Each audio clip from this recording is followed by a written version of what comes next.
So good evening friends, welcome to my channel Edward wings and fourth full length mock test जो है Jammu Kashmir police sub inspector के लिए आज आपके सामने है।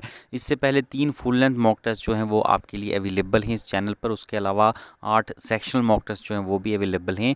प्लेलिस्ट का जो लिंक है वो डिस्क्रिप्शन बॉक्स में अवेलेबल है, आप जाकर देख सकते हैं। इसके बाद एक और 5 मॉक टेस्ट आपको पूरे करवाने थे फुल लेंथ। एक मॉक टेस्ट फुल लेंथ और आएगा और इसके अलावा 2 सेक्शनल मॉक टेस्ट और आएंगे, जिससे आपके टोटल जो मॉक टेस्ट हैं 5 फुल लेंथ एंड 10 सेक्शनल जो है मॉक वो आपके रेडी हो जाएंगे आपके सब इंस्पेक्टर के एग्ज़ाम से पहले। ठीक है, तो देखते रहिए एंड रिवाइज करते रहिए। स्टार्ट करते हैं वीडियो बिना वक्त ज़ाया किए, जल्दी जल्दी करेंगे। पहला क्वेश्चन है कि ऑल इंडियन हरिजन सभा जो है कब बनाई गई थी। तो सबसे पहले तो किसने बनाई थी ऑल इंडियन हरिजन सभा? तो एम के गांधी यानी मोहनदास करमचंद गांधी जी ने बनाई थी और ये 1932 में बनाई गई थी। नेक्स्ट क्वेश्चन है Mangal Pandey was sepoy eight. Mangal Pandey जो हैं कौन सी इन्फेंट्री के सिपॉय थे? तो ये थे 34 बंगाल नेटिव इन्फेंट्री के सिपॉय। थर्ड क्वेश्चन है सेकंड बैटल ऑफ पानीपत जो है ये कब किसके बीच लड़ी गई थी? तो सेकंड बैटल जो है ये आपकी हेमू और अकबर के बीच लड़ी गई थी और बाबर और लोधी जो हैं इनके बीच फर्स्ट बैटल जो है पानीपत की वो लड़ी गई थी, ये भी याद रखिएगा। नेक्स्ट क्वेश्चन है कि मद्रास का फाउंडर कौन है? मद्रास सिटी का फाउंडर कौन है? तो आर्किटेक्चर जो है इसके रहे हैं वो हैं फ्रांसिस डे। ठीक है, ये याद रखिएगा। नेक्स्ट क्वेश्चन है Swami Vivekananda attended the parliament of world religion in. ठीक है, स्वामी विवेकानंद जो है पार्लियामेंट ऑन वर्ल्ड रिलीजन्स पर जो पार्लियामेंट हुई थी, हुई कब थी? 1893 की बात है, ये पार्लियामेंट हुई। हुई कहाँ पर थी? तो ये यूएसए के अंदर हुई थी। तो वहाँ पर जो है स्वामी विवेकानंद जी ने जो है इसमें हिस्सा लिया था भारत की तरफ से। नेक्स्ट क्वेश्चन है कि चंद्रगुप्त जो है उनको कौन सक्सीड किया था? चंद्रगुप्त के बाद कौन जो है वो थ्रोन पर आए थे? तो चंद्रगुप्त के बाद जो थे बिंदुसारा जो थे वो थ्रोन पर आए थे। नेक्स्ट क्वेश्चन है तोदार मल जो हैं जो कि अकबर के यहाँ मिनिस्टर थे, तो वो किस चीज़ के मिनिस्टर थे? तोदार मल याद रखिएगा अकबर के अंदर मिनिस्टर थे, तो ये थे वहाँ के फाइनेंस मिनिस्टर। नेक्स्ट क्वेश्चन है who is known as the father of Indian renaissance. Indian renaissance के फादर किसको माना जाता है? इंडियन रिनासा के फादर जो हैं वो राजा राम मोहन रॉय को माना जाता है। नेक्स्ट क्वेश्चन है first Indian to become member of British parliament. पहले भारतीय कौन थे जो कि ब्रिटिश पार्लियामेंट जो है उसके मेंबर बने थे, उसके सदस्य बने थे? तो वो थे आपके दादा भाई नौरोजी। ठीक है, दादा भाई नौरोजी। नेक्स्ट क्वेश्चन है कि फेमस नॉवल जो है द गाइड नॉवल जो है ये किसने लिखा है? तो द गाइड नोवेल जो है ये आपके आर के नारायण के द्वारा लिखा गया है। नेक्स्ट क्वेश्चन है common name of sodium bicarbonate. ठीक है, सोडियम बाइकार्बोनेट जो कि केमिकल नाम है, इसका कॉमन नेम क्या है? ठीक है, सोडियम बाइकार्बोनेट जो है ये बेकिंग सोडा को कहा जाता है। नेक्स्ट क्वेश्चन है property of the sound affected by change in air temperature. तो साउंड की कौन सी प्रॉपर्टी है जो कि एयर टेम्परेचर की बदलने की वजह से जो है वो बदलती है? ऐसी कौन सी साउंड की प्रॉपर्टी है? तो वो है साउंड की फ्रीक्वेंसी। ठीक है, तो साउंड की फ्रीक्वेंसी जो है वो टेम्परेचर पर डिपेंड होती है, टेम्परेचर से प्रभाव पड़ता है। आप लोग पॉज करके ज़रूर आंसर कर सकते हैं। अगर आपको मेरी तेज़ लग रही है आवाज़ तो आप पॉज कीजिए, उसके बाद आंसर कीजिए एंड देन आप देख सकते हैं आंसर। ठीक है, जल्दी फिनिश करना है तो तेज़ बोलना पड़ेगा। नेक्स्ट क्वेश्चन 13 है कि if there is 1 million magnesium ion in magnesium chloride. ठीक है, मैग्नीशियम क्लोराइड में अगर कहता है कि मैग्नीशियम आयन जो है 1 मिलियन है, तो उसमें क्लोराइड आयन जो है वो कितने होंगे? ठीक है, तो MgCl2 है, तो जितने Mg मैग्नीशियम के जितने आयन होंगे उसके डबल जो हैं वो क्लोराइड के आयन हो जाएंगे। ठीक है, तो answer is 2 million. Next question है which factor necessary for the development of democratic institution. तो डेमोक्रेटिक इंस्टीट्यूशंस की डेवलपमेंट के लिए इनमें से कौन सा फैक्टर जो है ज़्यादा रिस्पॉन्सिबल है? वो है respect for the individual right. ठीक है, इंडिविजुअल्स जो हैं उनके राइट्स जो हैं उनकी रिस्पेक्ट होनी चाहिए। ठीक है, नेक्स्ट क्वेश्चन है कि विच रूलर एबॉलिश जाजिया। ठीक है, जाजिया जो है ये किसने ख़त्म किया था? जाजिया is a type of tax. ठीक है, रिलीजन के ऊपर टैक्स लगता था। ये किसके ऊपर जो है किसने अबॉलिश किया, इसको किसने ख़त्म किया था? तो ये किया था अकबर ने ख़त्म। ठीक है, नेक्स्ट क्वेश्चन है फादर ऑफ कंसेप्ट ऑफ सर्वोदया। ठीक है, सर्वोदया कंसेप्ट जो है इसके फादर किसको माना जाता है, यानी कंसेप्ट किसने दिया था सर्वोदया का? तो ये आपके महात्मा गांधी जी का कंसेप्ट है।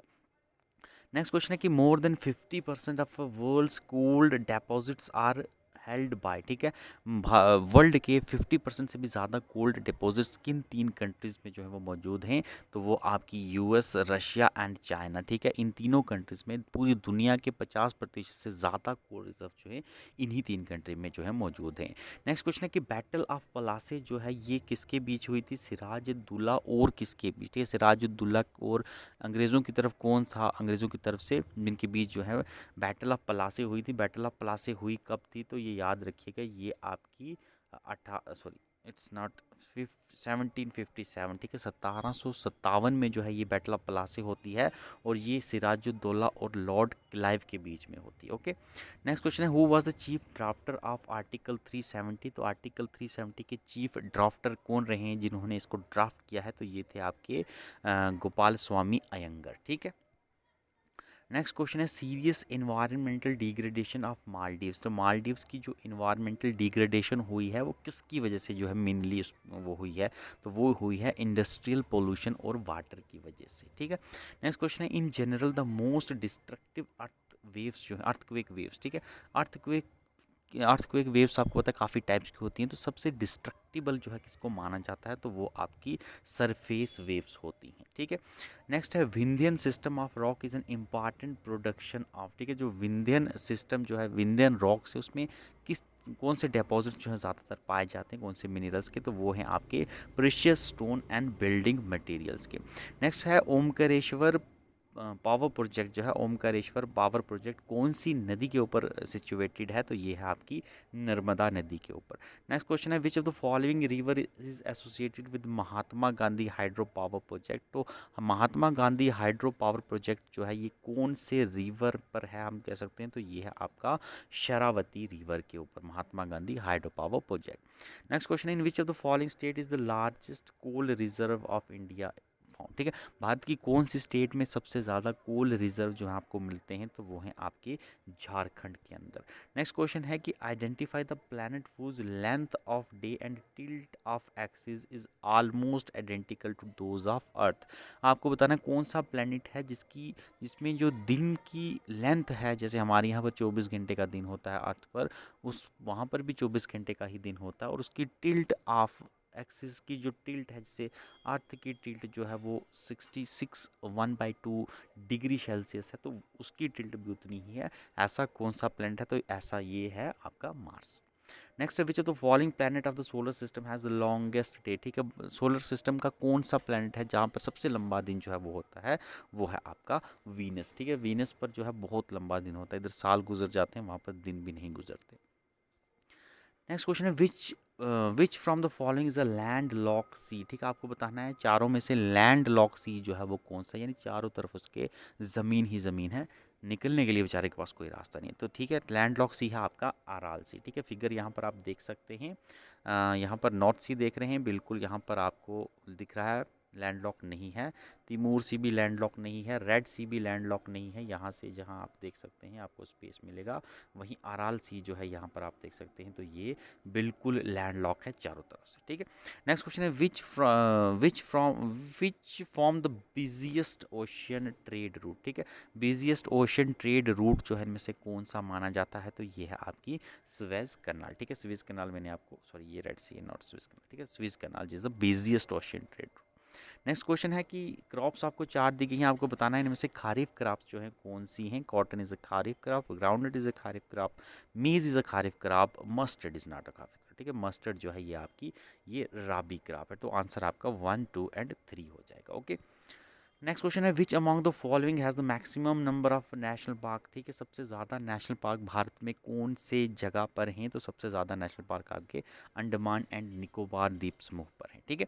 नेक्स्ट क्वेश्चन है in which sector public sector is dominant, ठीक। कौन सा सेक्टर है भारत का ओवरऑल जहाँ पर पब्लिक सेक्टर जो काफ़ी डोमिनेंट है, यानी पब्लिक सेक्टर जो है वो काफ़ी चलता है हम कह सकते हैं, ठीक है। तो पब्लिक सेक्टर जो है वो कमर्शियल बैंकिंग जो है उसमें काफ़ी डोमिनेंट है। उसके बाद लार्जेस्ट फेरे इकॉनमी जो है इसका क्या मतलब रहता है? लार्जेस्ट फेरे बड़ा नाम आपने सुना होगा इकॉनमी जब आप पढ़ते होंगे लार्जेस्ट फेरे। लार्जेस्ट फेरे एक ऐसी इकॉनमी है जिसमें गवर्नमेंट जो है वो डिमांड एंड सप्लाई फोर्सेस जो होती हैं उसके ऊपर कोई कंट्रोल नहीं करती, कोई इंटरफेरेंस नहीं करती। जैसी डिमांड एंड सप्लाई है उसके हिसाब से जो है मार्केट के प्राइस जो है वो फ्लक्चुएट होते रहते हैं।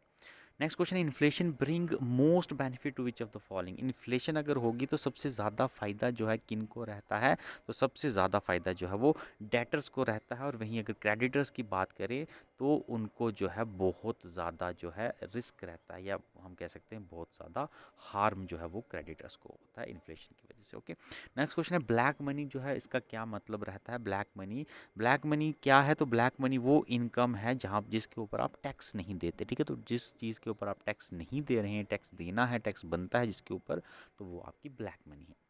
Next question which to following is treated as artificial currency, ठीक है। तो इनमें से कौन सी करेंसी है जिसको आर्टिफिशियल करेंसी कहा जाता है, तो ये है आपकी S T R. S T R का मतलब होता है आपकी स्पेशल ड्राइंग राइट्स, ठीक है। स्पेशल ड्राइंग राइट्स होती हैं और ये आईएमएफ की करेंसी होती है, ठीक है। तो आईएमएफ जो है वहाँ पर जो रिजर्व्स रहते हैं वो स्पेशल ड्राइंग राइट्स के फॉर्म में होते हैं, इसको आर्टिफिशियल करेंसी कहते हैं।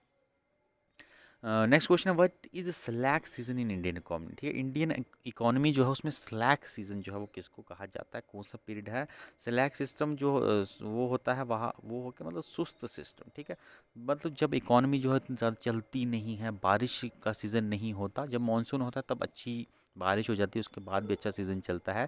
एग्रीकल्चर जो है वो काफ़ी ज़ोरों शोरों पर होती है और एग्रीकल्चर की वजह से रॉ मटेरियल मिलता है, मैन्युफैक्चरिंग सेक्टर भी जो है काफ़ी अच्छा रहता है। लेकिन स्लैक सीज़न जो है ये आपका जनवरी से लेकर जून के बीच में चलता है और इसमें जो है हमारी इकोनॉमी एक किस्म से बड़ी सुस्त मानी जाती है, स्पेशली अगर हम एग्रीकल्चर की बात करें, ठीक है। नेक्स्ट क्वेश्चन है ऑपरेशन ब्लैक बोर्ड जो है ये किससे रिलेटेड है। ऑपरेशन ब्लैक बोर्ड, तो ऑपरेशन ब्लैक बोर्ड है providing primary education in educationally backward area, ठीक है। तो जो एजुकेशनली बैकवर्ड एरिया हैं वहाँ पर प्राइमरी एजुकेशन को प्रोवाइड करना जो है ऑपरेशन ब्लैक बोर्ड जो है ये इसका मकसद है। नेक्स्ट क्वेश्चन है the distribution of burden of paying the tax, ठीक है। डिस्ट्रीब्यूशन जो है टैक्स को पे करने के बर्डन का जो डिस्ट्रीब्यूशन होता है इसको क्या कहा जाता है, तो इसको कहा जाता है incidence of tax. Next question है how the interest level of the country is affected by FDI, ठीक है। तो अगर एक कंट्री में एफडीआई आ रही है तो वहाँ पर फिर उस कंट्री के जो इंटरेस्ट रेट है उन पर उसका क्या असर पड़ता है, तो उसका असर जो है वो ये रहता है कि इंटरेस्ट रेट जो है वो कम करने पड़ते हैं, क्योंकि आप कम करोगे तभी यहाँ पर आपकी एफडीआई आएगी, वरना एफडीआई फिर वहाँ चली जाएगी जहाँ पर इंटरेस्ट रेट कम मिलेंगे उनको, ठीक है। नेक्स्ट है which phenomena conclude that light wave is a transfer wave, ठीक है। तो कौन से फिनोमिना से आपको पता चलता है कि लाइट वेव जो है ये ट्रांसवर्स वेव है, ठीक है। तो पहला क्वेश्चन तो यही है कि लाइट वेव क्या है, तो लाइट वेव्स जो हैं ये आपकी ट्रांसवर्स वेव्स हैं और साउंड वेव्स जो होती हैं ये आपकी लॉन्गिट्यूडनल वेव्स होती हैं, ठीक है। तो साउंड वेव्स जो हैं ये आपकी वो लॉन्गिट्यूडनल होती हैं और लाइट वेव्स ट्रांसवर्स, ठीक है। तो कौन सा फिनोमिना है, तो पोलराइजेशन का फिनोमिना जो रहता है ये आपका बताता है कि ये प्रूफ करता है कि light waves is a transfer wave. Next है कि पहला बायोस्फीयर रिजर्व भारत का कौन सा था, तो पहला बायोस्फीयर रिजर्व भारत का वो था नीलगिरीज। नेक्स्ट है ट्रांसपायरेशन जो है ये कब इंक्रीज होती है, किस मौसम में जो है वो ट्रांसपायरेशन बढ़ जाती है, तो ट्रांसपायरेशन आपकी hot dry and windy condition जब होती हैं तो तब ट्रांसपायरेशन बढ़ जाती है।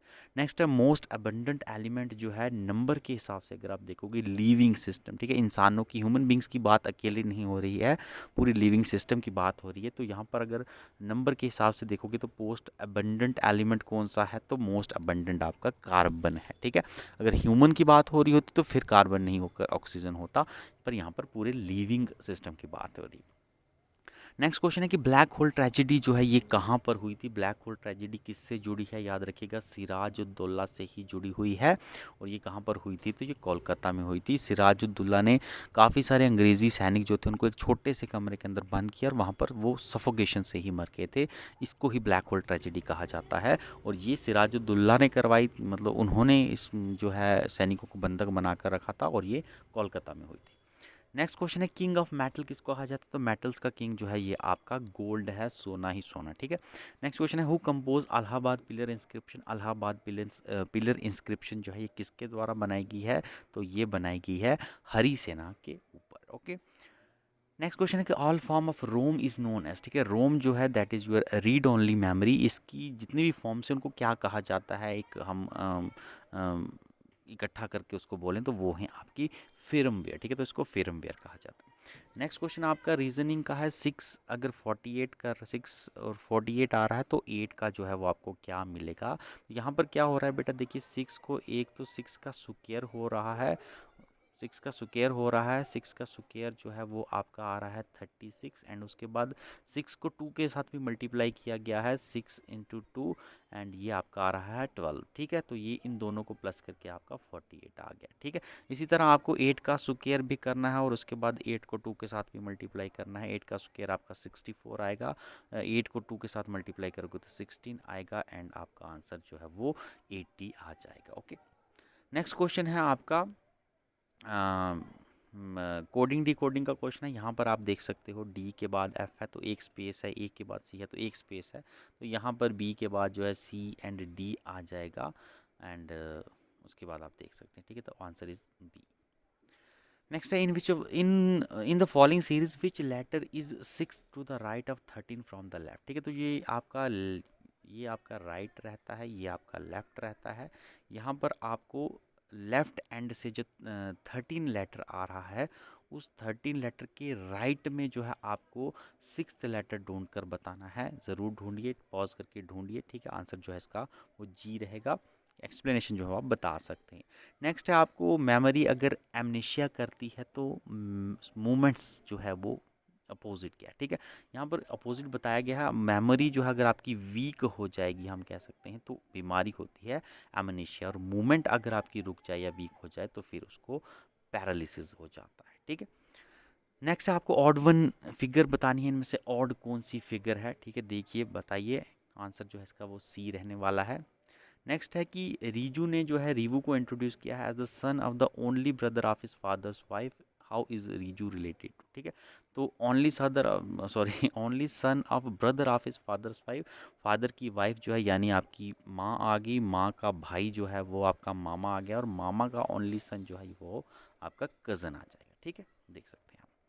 नेक्स्ट है यहाँ पर एक्सप्लेनेशन आप देख सकते हैं। एक पाइप जो है अगर 6 घंटे में टैंक को फिल कर रही है लेकिन उसमें लीक आ गया है, अगर कहीं बॉटम से वो लीक हुई है और अब वो 7 घंटे ले रही है इस टैंक को फिल करने में, तो आपको बताना है कि फुल टाइम जो है कितना लगेगा उस टैंक को खाली करने में, जब दोनों जो है वो लीक भी खुला रहे और ऊपर से जो है वो पाइप भी ऊपर से लगी रहे। ठीक है, तो 42 आवर्स लगेंगे। इसका आंसर ये रहेगा, निकाल कर आप जो है कमेंट सेक्शन में बता सकते हैं। नेक्स्ट क्वेश्चन है कि एक पंखा जो है वो लिया गया है 700 रुपये में और during winter season discount is given and it is sold for 625। ठीक है, फिर डिस्काउंट दिया गया और 625 रुपये में उसको बेचा गया। डिस्काउंट परसेंट जो है वो कितना आया है। ठीक है, 700 रुपये का था, 625 रुपये में दिया गया, तो कितना डिस्काउंट जो है वो मिला है, तो ये आपको 10.71% डिस्काउंट दिया गया है। नेक्स्ट क्वेश्चन है कि ए एंड बी जो है एक पीस ऑफ वर्क जो है अगर 10 दिन में कर सकते हैं, बी एंड सी 15 दिन में कर सकते हैं, सी एंड ए 20 दिन में कर सकते हैं।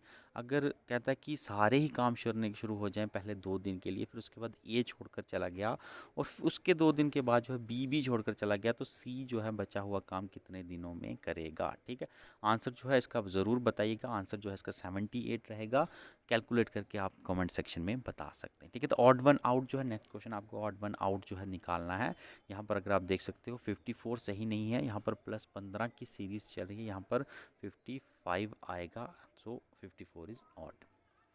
नेक्स्ट है ए जो है बी से 7 साल बड़ा है एंड 15 ईयर अगो, 15 साल पहले कहता है कि बी की एज जो है वो 3 क्वार्टर थी ए की एज के मुकाबले। आपको बताना है दोनों की एजेस जो हैं इस वक्त क्या हैं। ठीक है, तो आंसर जो है 43 रहने वाला है। ए की एज जो है 43 है और बी की एज जो है वो 36 है। ठीक है, तो आप देखकर बता सकते हैं कैलकुलेशन करके। नेक्स्ट क्वेश्चन है one of the following category of earth form is most suitable for waste land reclamation. ठीक है, वेस्ट लैंड रिक्लेमेशन की अर्थफॉर्म के लिए अर्थफॉर्म की कौन सी कैटेगरी या कौन सी वैरायटी को जो है यूज़ किया जाता है, वो है आपकी एपीजिक वैरायटी। ठीक है, next question the sequence of fossil fuel, fossil fuels का सीक्वेंस बताना है। Higher to low heating value जो है किस किस की है, तो यहाँ पर हाइड्रोजन की जो है सबसे ज़्यादा जो है वैल्यू रहती है, फिर नेचुरल गैस की हीटिंग वैल्यू है, पेट्रोलियम की है एंड कोल की है, तो D is the right answer. Next question है नेचुरल और जो है radio active material, radio active materials की नेचुरल और जो होती है उसमें से उनमें से कौन सा उनमें इसमें से कौन सा आइसोटोप जो है वो नहीं मिलता, तो वो आपका प्लूटोनियम 239 नहीं मिलता। 63 क्वेश्चन है कि the process of splitting the bigger hydrocarbon into smaller hydrocarbon molecule, तो बड़े हाइड्रोकार्बन मॉलिक्यूल को छोटे हाइड्रोकार्बन मॉलिक्यूल में तोड़ने की प्रोसेस को कहते हैं क्रैकिंग। नेक्स्ट क्वेश्चन है which one of the following is complex in organic fertiliser. Organic fertiliser में से कौन सा कॉम्प्लेक्स आपको मौजूद मिलता है, तो वो है आपका NPK, ठीक है, nitrogen potassium and phosphorus. Baba Amte जो हैं ये कौन सी मूवमेंट से रिलेटेड हैं, कौन सी मूवमेंट के लीडर थे बाबा आमटे, बड़ा फेमस नाम है। आंसर है नर्मदा बचाओ आंदोलन जब हुआ था तो बाबा आमटे जो थे वो उस मूवमेंट के लीडर थे। नेक्स्ट है ब्लैक फुट डिजीज़ जो है, ठीक है, ब्लैक फुट डिजीज़ जो है ह्यूमन बींग्स में किस चीज़ की वजह से होती है, यानी किस चीज़ की कंटेमिनेशन की वजह से होती है। फुट एंड माउथ डिजीज़ अलग है, this is black foot disease, ठीक है। फुट एंड माउथ डिजीज़ जो है कैटल्स की डिजीज़ है। ब्लैक फुट डिजीज़ जो है ये आपकी इंसानों की डिजीज़ है और ये आर्सेनिक की कंटेमिनेशन, पानी में अगर आर्सेनिक आएगा तो ये बीमारी हो सकती है।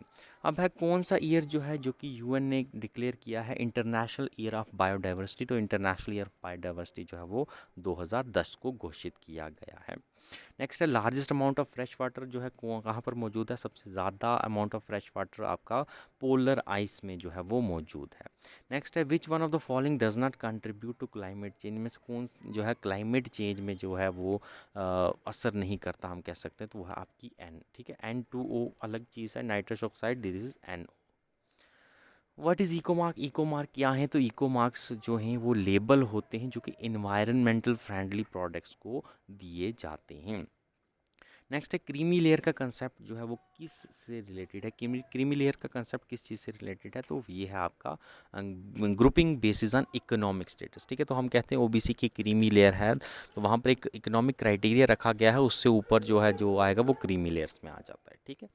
ST SC को छोड़कर हर किसी की क्रीमी लेयर है, ये भी एक कहीं ना कहीं कंट्रोवर्सी है। नेक्स्ट क्वेश्चन है कि the system of privy purse in respect of farmer ruler of Indian state before the independence was abolish by the constitution, ठीक है। प्राइवी पर्स का पहले सिस्टम होता था, जो राजे महाराजा थे उनको सरकार की तरफ से जो है कॉम्पनसेशन वगैरह मिलती थी, जो उन्होंने टाइटल्स वगैरह छोड़ दिए थे, तो पैसा दिया जाता था सरकार की तरफ से। कब एबॉलिश किया गया सिस्टम कि अब कोई पैसा नहीं दिया जाएगा, तो ये आपका 26 अमेंडमेंट एक्ट जो आया है 1971 का, उसमें प्राइवी पर्स वाला सिस्टम खत्म कर दिया गया, ठीक है। फोर्थ एस्टेट किसको कहा जाता है, तो फोर्थ एस्टेट जो है ये आपकी प्रेस एंड न्यूज़पेपर होगी, आपकी मीडिया। नेक्स्ट है two word that are inserted by 42nd constitutional amendment to the preamble is, ठीक है। तो प्रीएम्बल में जो 42nd कॉन्स्टिट्यूशनल अमेंडमेंट से दो नए वर्ड डाले गए हैं, वो दो नए वर्ड क्या हैं, तो वो हैं आपके सोशलिस्ट एंड सेक्युलर, एंड ये आपके फ्रांस से लिए गए हैं, ठीक है, फ्रेंड्स। नेक्स्ट है फाइनल अथॉरिटी कौन सी है जो कि आपकी कॉन्स्टिट्यूशन संविधान को इंटरप्रेट कर सकती है, यानी कहीं पर भी संविधान किसी को समझ नहीं आ रहा है उसका मतलब कौन बताएगा, तो ये आप पावर रखी गई है आपकी सुप्रीम कोर्ट के हाथ में। Concept of constitution first originated in, ठीक है, कॉन्स्टिट्यूशन का कंसेप्ट जो है सबसे पहले कौन सी कंट्री के अंदर आया कि कॉन्स्टिट्यूशन नाम की भी कोई चीज़ होनी चाहिए, तो ये आपके ब्रिटेन में आया है, उसी के बाद जाके उन्होंने हमारे ऊपर कब्जा किया। Next question which is the following is not a constitutional body, तो कौन सी इनमें से कॉन्स्टिट्यूशनल बॉडी नहीं है, तो ये आपकी नीति आयोग है, क्या है, it is an executive body, okay, not a constitution body.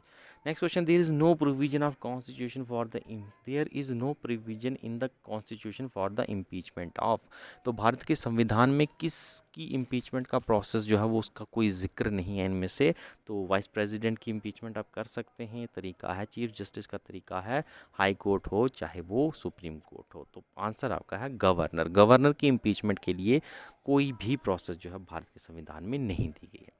Next question है when was our national anthem was first सung, ठीक है, नेशनल एंथम हमारा सबसे पहले जो है कब गाया गया और कहाँ गाया गया, तो ये गाया गया आपका 27 दिसंबर को, और 27 दिसंबर 1911 को, और कलकत्ता सेशन में।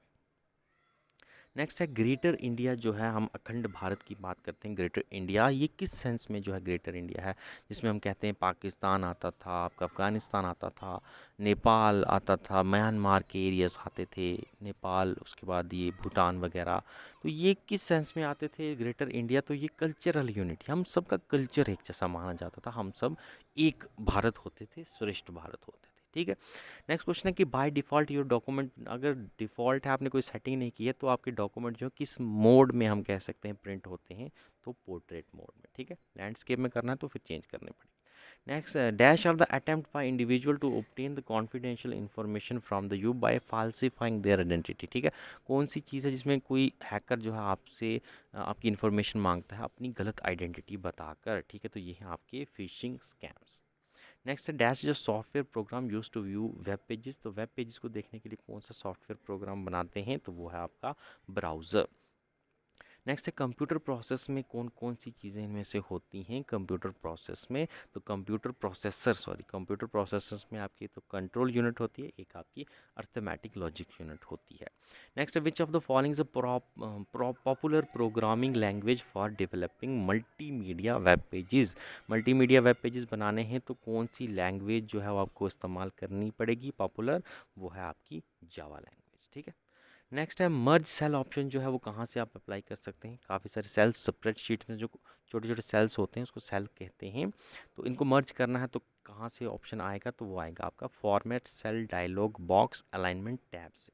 ओके, नेक्स्ट है to make number pad act as direction arrow. ठीक है, नंबर पैड आपको पता है ऐसे 1 2 3 4 होते हैं, इसमें हम कौन सी चीज़ करेंगे कि ये 4 जो होते हैं ये आपके एरो बन जाते हैं, ये ऊपर के लिए लेफ़्ट राइट एंड डाउन। ठीक है, ऐसा एरो बनाना है इनको तो आप शिफ्ट दबा दीजिए, एरो बन जाएंगे। Question number 88 had the term dash designate equipment that might be added to computer system to enhance its functionality। कौन सी चीज़ है जिसको कंप्यूटर के साथ जोड़ देंगे तो उसकी फंक्शनैलिटी जो है वो बढ़ जाएगी, तो वो है उसके पेरिफेरल डिवाइसेस। ठीक है, जो बाहर से अटैच किए जाते हैं। Which of the following refer to small single site network. ठीक है, स्मॉल सिंगल साइट नेटवर्क जो है इनमें से कौन सा है, तो वो है आपका लोकल एरिया नेटवर्क। नेक्स्ट है मार्कअप टैग्स जो हैं ये आपको वेब ब्राउज़र के बारे में क्या बताते हैं। मार्कअप टैग्स जो हैं ये वेब ब्राउज़र में बताते हैं how to display the file कैसी डिस्प्ले होगी। नेक्स्ट इंग्लिश के कुछ क्वेश्चन है, सिनोनियम बताना है यहाँ पर। They approach the stranger warily. ठीक है, स्ट्रेंजर के पास वो वेरियली तरीके से गए, तो इसका क्या सिनोनियम आएगा, तो इसका आएगा कॉशियसली। ठीक है, बड़े ध्यान से गए।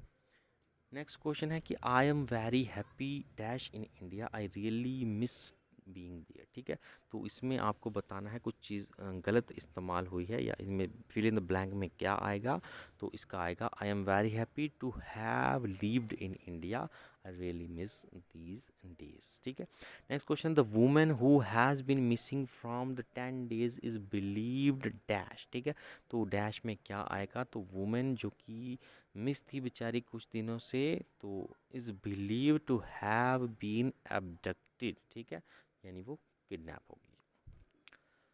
नेक्स्ट क्वेश्चन है सेंटेंस जो है गलत यहाँ पर यूज़ किया गया है, जो बोल्ड सेंटेंस गलत यूज़ किया गया है, इसकी जगह आपको बताना है क्या सही आएगा। ठीक है, तो I am tired I am working since 7 o'clock in the morning. ठीक है, तो इसमें क्या आएगा, तो आई एम है तो एम प्रेजेंट का है तो इसमें यहाँ पर हैव यूज़ होगा, I have been working. Next आपको स्पेलिंग टेस्ट, स्पेलिंग कौन सा इनमें से सही है, नेसेसरी का कौन सा स्पेलिंग इनमें से सही है, तो देख सकते हैं, पॉज कर सकते हैं, पहला ऑप्शन ही सही है नेसेसरी के स्पेलिंग। ठीक है, उसके बाद है कि कौन सी सेक्शन है जम्मू कश्मीर रीऑर्गेनाइजेशन एक्ट की, वो कहती है कि लेजिस्लेटिव असेंबली जो है जम्मू कश्मीर की यूनियन टेरिटरी की उससे जो है मतलब कौन सी सेक्शन है जो कि JNK की लेजिस्लेटिव असेंबली से डील करती है, तो वो है आपकी सेक्शन 14। नेक्स्ट है सेक्शन 25 जो है जम्मू कश्मीर रीऑर्गेनाइजेशन एक्ट की किस चीज़ के साथ डील करती है, तो ये है voting in assembly, power of assembly to act, now standing vacancies and quorum, इन सब के साथ सेक्शन 25 डील करती है। उसके बाद है कौन सी सेक्शन है जम्मू कश्मीर से रीऑर्गेनाइजेशन एक्ट की जो कहती थी कि governor of existing state of Jammu Kashmir to be the common lieutenant governor. ये स्टेटमेंट आपकी डायरेक्टली फाइनेंस अकाउंट असिस्टेंट के पेपर में उठा के डाली गई थी, ये बिल्कुल सही स्टेटमेंट है। पहले जो है जब आपके गवर्नर थे सत्यपाल मलिक और जब 370 टूटा एंड एकदम से रीऑर्गेनाइजेशन एक्ट आया, तो आपको पता है कि तब उनको ही दोनों लद्दाख एंड JK UT का कॉमन लेफ्टिनेंट गवर्नर बता दिया गया था। उसके बाद जब ये इम्प्लीमेंटेशन में आया 31 अक्टूबर को, उसके बाद जो है फिर अलग अलग जो है वो कर दिए गए थे, पहले कॉमन ही कहा गया था। ठीक है, तो ये कौन से एक्ट के अंदर था, तो ये कौन सी सेक्शन, तो सेक्शन 5। नेक्स्ट है कितने सेंट्रल लॉ जो हैं अब जम्मू कश्मीर यूटी पर एप्लीकेबल हो गए हैं आफ्टर द एब्रोगेशन ऑफ 370, तो अब लगभग 106 सेंट्रल लॉज जो हैं भारत JNK की यूटी पर एप्लीकेबल है। नेक्स्ट है which section provides the legislative assembly of UT of Jammu and Kashmir. तो पहला भी जो है 96 क्वेश्चन भी इसी सेम ही चीज़ के साथ था। यहाँ पर अगर आप देखोगे ध्यान से तो आपको पता चलेगा कि बिल्कुल section 14 and sub section 2। Next question है प्राइम मिनिस्टर नरेंद्र मोदी ने रिसेंटली जो है 9.5 फीट का स्टैचू जो है छत्रपति शिवाजी का बनवाया है। कहाँ पर बनवाया है? तो ये अभी बनाया गया है पुणे में, ठीक है। नेक्स्ट क्वेश्चन है कौन सी फिल्म है जिसने Dada Saheb Phalke international film fair award जो है 2022 का जीता है? तो ये जीता है आपके शेरशाह मूवी ने, ठीक है। नेक्स्ट है हु हैज़ वॉन द बैलन ओडे और striker of the year award, ठीक है। बैलन ओडे या फिर इसको striker of the year award भी कहा जाता है। 2021 का किसने जीता है? तो ये जीता है आपके रॉबर्ट लिवांडोस्काई ने, ठीक है। नेक्स्ट क्वेश्चन है कि which national level shooter women has been selected to represent India for 2041 climate force Antarctica campaign, ठीक है। कौन सी जो शूटर हैं, वुमेन शूटर हैं भारत की नेशनल लेवल की, जिनको कि 2041 का जो क्लाइमेट फोर्स एंटार्क्टिका कैंपेन है उसके लिए सिलेक्ट किया गया है? तो ये है आपकी आरुषि वर्मा। नेक्स्ट क्वेश्चन है which country has launch military satellite Noor second military satellite किस कंट्री ने लॉन्च की है? तो वो है ईरान। नेक्स्ट क्वेश्चन है which among the following was the only session जिसमें महात्मा गांधी जो हैं वो कांग्रेस के प्रेसिडेंट रहे हैं? तो ये कौन सा अकेला सेक्शन है? तो वो है आपका बेलगाम का सेशन है और ये 1924 का सेशन है। इसके पहले भी महात्मा गांधी नहीं बने प्रेसिडेंट और इसके बाद भी नहीं बने। नेक्स्ट है which among the following was the apex court, ठीक है। जब ब्रिटिश एरा था तो ब्रिटिश एरा में जो सबसे एपेक्स कोर्ट है जो आज हम देखें भारत में supreme court is the apex court, तो ब्रिटिश के टाइम भारत में एपेक्स कोर्ट कौन सा होता था? तो वो था आपका प्राइवी काउंसिल। नेक्स्ट है ग्रेट विक्टोरिया डेजर्ट जो है ये कहाँ पर मौजूद है? तो ग्रेट विक्टोरिया डेजर्ट आपका ऑस्ट्रेलिया में मौजूद है। नेक्स्ट है इंटरसेक्टिंग लाइंस जो हैं मैप्स और ग्लोब्स, ठीक है। मैप्स और ग्लोब जब आप देखते हो ऐसे इंटरसेक्टिंग लाइंस जो मौजूद होती हैं, इन इंटरसेक्टिंग लाइंस को क्या कहते हैं? इनको हम कहते हैं जियोग्राफिकल ग्रिड्स, ठीक है। और जो नीचे वाली लेटी हुई लाइन है इनको लैटिट्यूड्स कहा जाता है और लॉन्गिट्यूड्स हैं आपकी खड़ी लाइनें, ठीक है। नेक्स्ट है ओजोन होल जो है इससे आप क्या समझते हैं? ओजोन होल का क्या मतलब होता है? तो ओजोन होल का मतलब होता है decrease in the thickness of ozone layer in the stratosphere, याद रखिएगा, ठीक है। नेक्स्ट है प्लांट्स जो हैं प्लांट्स में कौन सी चीज़ है जो होती है जो कि एनिमल्स में नहीं होती? तो वो होती है आपकी सेल्यूलोज, ठीक है। सेल्यूलोज प्लांट्स में होता है, एनिमल्स में नहीं होता। नेक्स्ट है कि इनमें से आपको बताना है कि कौन से हैं जिन्होंने तीनों ही राउंड टेबल कॉन्फ्रेंस जो थी अंग्रेज़ों के टाइम, आपको पता है लॉर्ड इरविन ने 3 राउंड टेबल कॉन्फ्रेंस जो है वो करवाई थी बातचीत के लिए भारत के जो रिप्रेजेंटेटिव थे। कौन से इंसान हैं जिन्होंने इन तीनों राउंड टेबल कॉन्फ्रेंस में हिस्सा लिया था? तो वो थे आपके एक तो बी आर अम्बेडकर जी और दूसरे थे आपके तेज बहादुर सापरू, ठीक है। आंसर है 2 एंड 3। नेक्स्ट है which of the following was the most controversial mayor of Lord Mountbatten, ठीक है। लॉर्ड माउंट पैटन का सबसे कंट्रोवर्शियल स्टेप कौन सा माना जाता है? बाकी तो उनको बड़ा प्रेस किया जाता है, उन्होंने जल्दी जो है आज़ादी दिला दी, भारत को दिला दी नहीं दे दी एक किस्म की, और यही इनका सबसे बड़ा जो है वो कंट्रोवर्शियल स्टेप माना जाता है क्योंकि ब्रिटिश पार्लियामेंट ने अनाउंस किया कि ये जून 1948 को हम आपको भारत को आज़ाद करेंगे, लेकिन इन भाईजान ने एक साल पहले ही जो है भारत को आज़ाद कर दिया, ठीक है। तो ये कंट्रोवर्शियल स्टेप भी माना जाता है। जल्दबाजी में स्टेप लिया गया, भारत की पार्टीशन करी गई, और अगर शायद लेट स्टेप लिया जाता तो तब भारत की पार्टीशन जो है वो शायद ना होती, तब तक कोई सोल्यूशन निकल जाता, ठीक है। तो ये कंट्रोवर्शियल माना जाता है। नेक्स्ट है which of the following was not a promise in Queen's proclamation issued in 1 November 1858 as a result of 1857 revolt. 1857 का रिवॉल्ट है, उसके बाद आपको पता है क्वींस प्रोक्लेमेशन जो है वो आती है, उसमें कौन कौन सी चीज़ जो है वो कौन सी चीज़ इंक्लूडेड नहीं थी ये बताया गया है, पूछा गया है। तो इसमें अगर आप देखोगे equality of treatment between Indian and European था, रिलीजियस न्यूट्रलिटी थी, Indian would be admitted to all the offices of government बिल्कुल थी। So all of the above promises were present. Next है land mass of which country which continent is least, ठीक है। कौन सा continent है जिसका लैंड एरिया जो है वो सबसे कम है इनमें से, ठीक है। सबसे कम जो है वो आपका ऑस्ट्रेलिया का है। Which with the integration of USSR in 1991 comprise of dash union Republic. ठीक है, सिंपल कहें तो 1991 में जब यूएसएसआर की डिसइंटीग्रेशन होती है तो उसके बीच में से कितने यूनियन रिपब्लिक्स जो हैं वो नए इमर्ज होते हैं, तो 15। ठीक है, यूक्रेन भी उसी में से ही निकला है और आज आप देख सकते हैं बहुत बड़ी जंग जो है छुड़ी हुई है, तो वो कहीं ना कहीं अपना हक भी जता रहे हैं। ठीक है, नेक्स्ट हाईएस्ट एवरेज सैलिनिटी जो है, हाईएस्ट एवरेज सैलिनिटी जो है कौन से सीज में है जो नीचे दिए गए हैं, तो ये आपकी डेड सी में है, और डेड सी में कोई डूबता नहीं है ये चीज़ है। ठीक है, जब आप डेड सी में ऐसे चेयर लगाकर बैठ जाइए, कोई नहीं डूबेगा, बहुत ज़्यादा सैलिनिटी है, नमक की ताकत बहुत ज़्यादा है, इसीलिए इसको डेड सी कहते हैं, क्योंकि यहाँ पे डूबता ही नहीं कोई, ये मार ही नहीं किसी सकती किसी को भी। ठीक है, तो इसलिए इसको डेड सी कहा जाता है। कोई ऐसे भी बंदा चले जाए ना जिसको तैरने की ज़रूरत नहीं भी है, तैरने की जाँच नहीं, वो कह सकते हैं तैरना नहीं है किसी को आता, तो वो भी वहाँ पर नहीं डूबेगा बल्कि तैरेगा ही। ठीक है, नेक्स्ट है कि ह्यूमन डाइजेस्टिव सिस्टम्स को लेकर कुछ स्टेटमेंट्स बताई गई हैं, आपको बताना है कौन सी स्टेटमेंट जो है वो सही है। पहली है कि मैक्सिमम डाइजेशन जो है खाने की वो स्टमक में होती है। दूसरा है मैक्सिमम एब्जॉर्प्शन जो है खाए हुए खाने की खाने की वो लार्ज इंटेस्टाइन में होती है।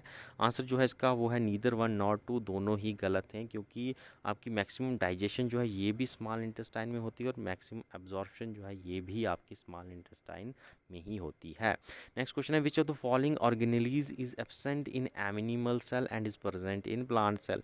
कौन सी सेल ऑर्गेनेली है जो कि एनिमल सेल्स में तो नहीं होती बल्कि प्लांट सेल्स में होती है, तो ये है आपकी सेल वॉल। तो सेल वॉल सिर्फ प्लांट सेल्स में होती है, एनिमल्स में नहीं होती। लास्ट क्वेश्चन आज का है वो है कि which among the following is the sweetest sugar. सबसे स्वीटेस्ट शुगर जो है ये किस शुगर को माना जाता है। अब आप कहेंगे नहीं शुगर तो सारी ही स्वीट होती हैं, लेकिन एक शुगर है जो सबसे ज़्यादा स्वीट है, यानी उसका थोड़ा सा भी अमाउंट अगर आप डालोगे तो वो बहुत ज़्यादा मिठास ले आता है। तो ये कौन सी शुगर है, तो इसको फ्रक्टोज शुगर कहते हैं। ठीक है, हनी में जो है, हनी आप खाते ही हैं, हनी में आपकी फ्रक्टोज शुगर होती है, तो वहाँ पर देख सकते हैं कितनी मीठी होती है। ठीक है, तो आज की वीडियो में इतना ही। आई होप आप लोगों ने काफ़ी सीखा होगा। कितने मार्क्स आप जो हैं वो ले रहे हैं ज़रूर कमेंट सेक्शन में बताइएगा। और फिफ्थ मॉक टेस्ट जो है, फाइनल मॉक टेस्ट जो आपका फुल लेंथ, वो भी आपको जल्दी ही प्रोवाइड कर दिया जाएगा। बने रहिएगा चैनल के साथ, देखते रहिए एडवर्ड।